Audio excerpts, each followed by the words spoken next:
नमस्कार दोस्तों, स्वागत है आपका हमारे YouTube channel study with B में। दोस्तों आइए हम देखते हैं ट्रांसफार्मर की जो सीरीज शुरू किए थे इसका क्वेश्चन है 174। क्वेश्चन कर रहा है कि spiral core transformer which has core made up of steel strip has the following advantage of. देखिए दोस्तों, कर रहा है कि जो स्पाइरल कोर ट्रांसफार्मर होता है, इस स्पाइरल कोर मतलब आप जनरली समझिए दोस्तों कि ये जो कोर टाइप ट्रांसफार्मर होता है उसी की बात कर रहा है। ठीक है, जो यही बोल रहा है कि जो इसकी कोर टाइप जो ट्रांसफार्मर होते हैं, तो जो कोर टाइप ट्रांसफार्मर बोल रहा है जो स्टील स्ट्रिप जो लगाए होते हैं उनके लाभ क्या होते हैं, यानी जिसमें जो पत्तियां लगी रहती हैं, जो आप देखे होंगे पत्तियां इसमें लगी रहती हैं, तो कह रहा है उस पत्तियों के क्या लाभ हैं। तो क्या लाभ होते हैं दोस्तों, उसको देख लेते हैं क्या होता है। इससे क्या होता है कि उससे ट्रांसफार्मर का लेस वेट कम हो जाता है और उसके बाद लाइटर कंस्ट्रक्शन होता है, यानी उसमें बनाने में थोड़ी आसानी हो जाती है। और उसके बाद क्या होता है, मिनिमम लॉसेस होते हैं और ऑल ऑफ द एबव, यानी इसका जो राइट आंसर हो जाएगा दोस्तों, हो जाएगा वो ऑल ऑफ द एबव। आइए चलते हैं नेक्स्ट क्वेश्चन 175। कर रहा है the place of transformer installation is selected such that. कह रहा है दोस्तों, अगर हम लोग ट्रांसफार्मर के इंस्टॉलेशन के लिए अगर हम लोग कोई स्थान को सिलेक्ट करते हैं तो उस स्थान कैसा होना चाहिए। तो दोस्तों क्या होना चाहिए कि वो स्थान अधिक गर्म नहीं होना चाहिए और वहाँ पर पहले सूखा हो और आपका मॉइस्चर नहीं होना चाहिए और साफ़ होना चाहिए, है ना। और क्या होना चाहिए दोस्तों, और उसके बाद location is not subjected to damage from men and material traffic, यानी ऐसी जगह वो ट्रांसफार्मर को लोकेट करना चाहिए जहाँ पर किसी व्यक्ति या फिर जो ट्रैफिक के आने जाने में कोई प्रॉब्लम वहाँ पर ना हो, यानी सभी चीज़ इसमें होनी चाहिए। तो इसका राइट आंसर हो जाएगा ऑल ऑफ द एबव, यानी डी वाला। आइए क्वेश्चन नंबर 176 चलते हैं।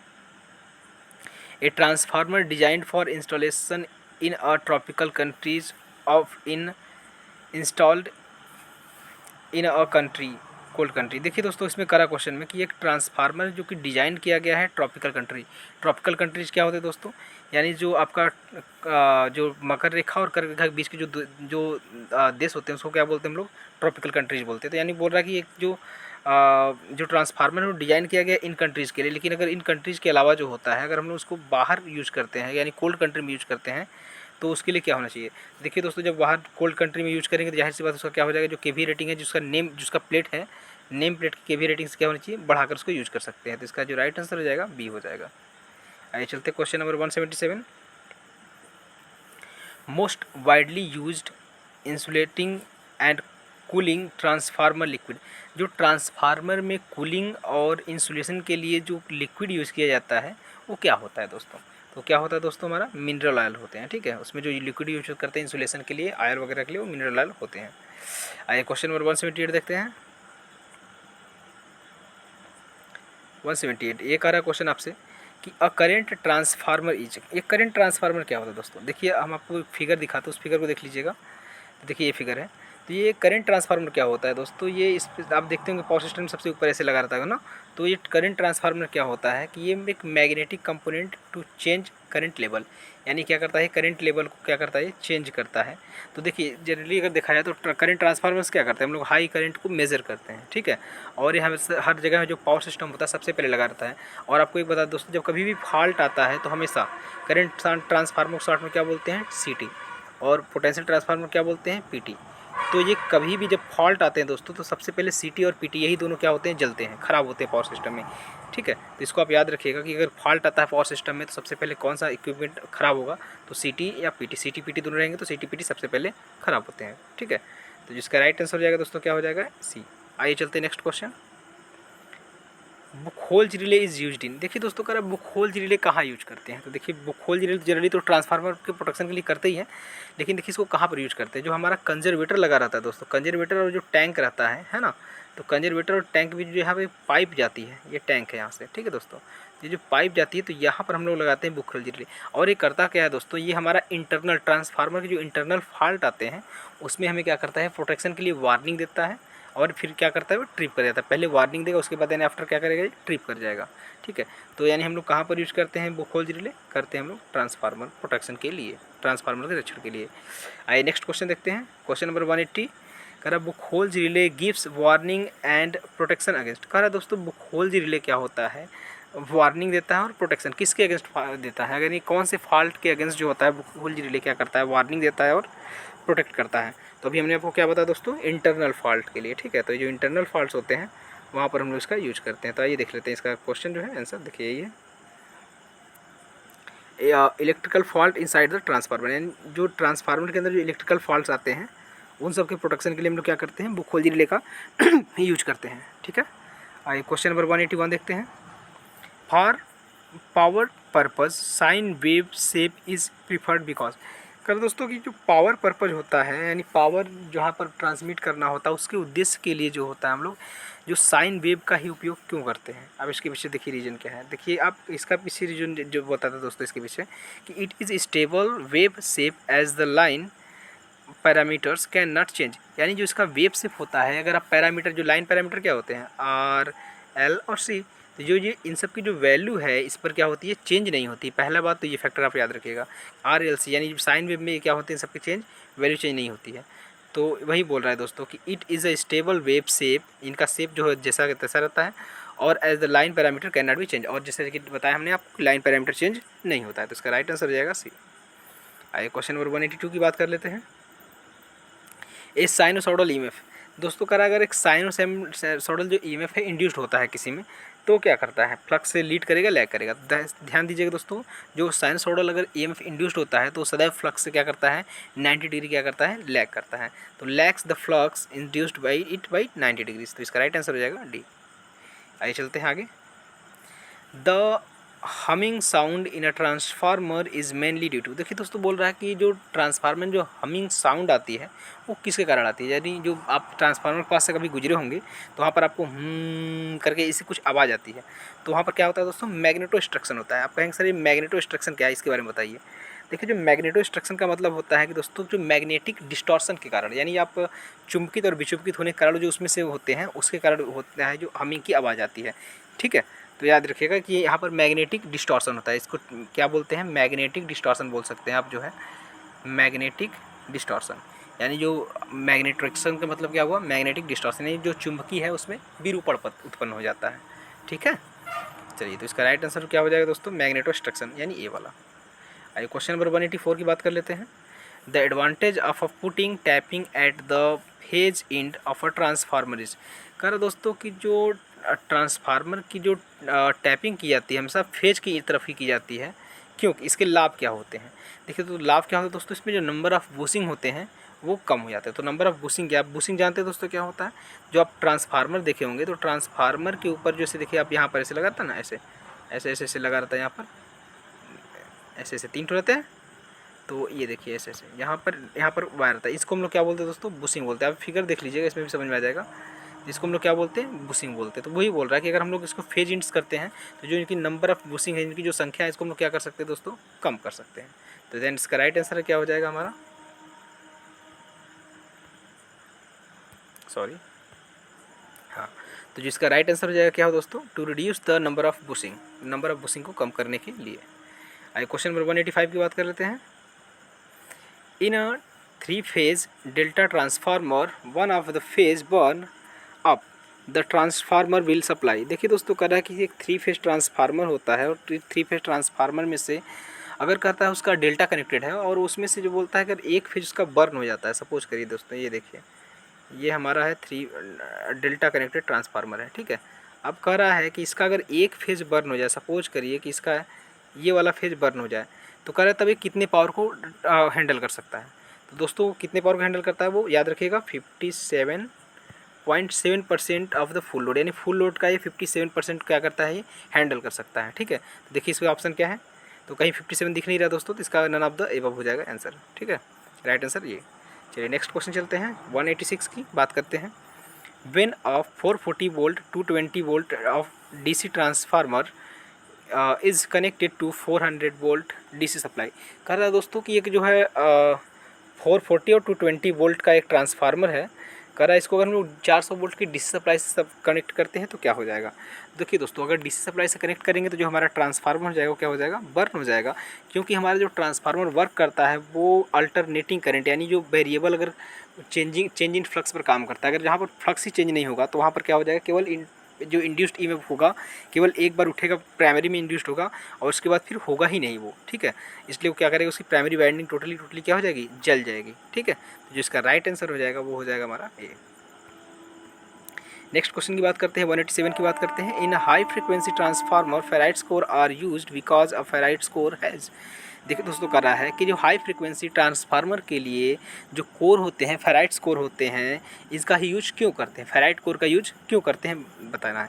देखिए दोस्तों, फेराइट कोर क्या होते हैं, पहले आप समझ दीजिए। जो इलेक्ट्रॉनिक्स ट्रांसफार्मर होते हैं दोस्तों ना, उसमें हम लोग क्या करते हैं, फेराइट कोर का यूज करते हैं। आप ये फिगर देख लीजिए, ये इलेक्ट्रॉनिक्स ट्रांसफार्मर के हैं, इसका आपको दिख रहा होगा। देखिए तो यहाँ पर क्या हो जाता है कि हाई रेजिस्टेंस, तो देखिए इसमें दोस्तों आप इसका पहली बात याद रखिएगा कि जो फेराइट्स होते हैं उनकी परमिबिलिटी भी लो होती है, और लेकिन हम लोग वहाँ पर उसमें परमिबिलिटी, यहाँ पर लोग को कोई मतलब नहीं है, यहाँ पर हम लोग उसके रेजिस्टेंस को देखते हैं। तो यहाँ पर इसका क्या होता है, इसका रेजिस्टेंस हाई होता है, यानी हाई रेजिस्टेंस होने के कारण हम लोग फेराइट कोर का यूज करते हैं हाई फ्रीक्वेंसी ट्रांसफार्मर में। ठीक है, आइए चलते हैं क्वेश्चन नंबर 188 की बात करते हैं। Which of the following transformer is smallest, कह रहा है इसमें से कौन सा ट्रांसफार्मर होगा जो कि सबसे छोटा होगा।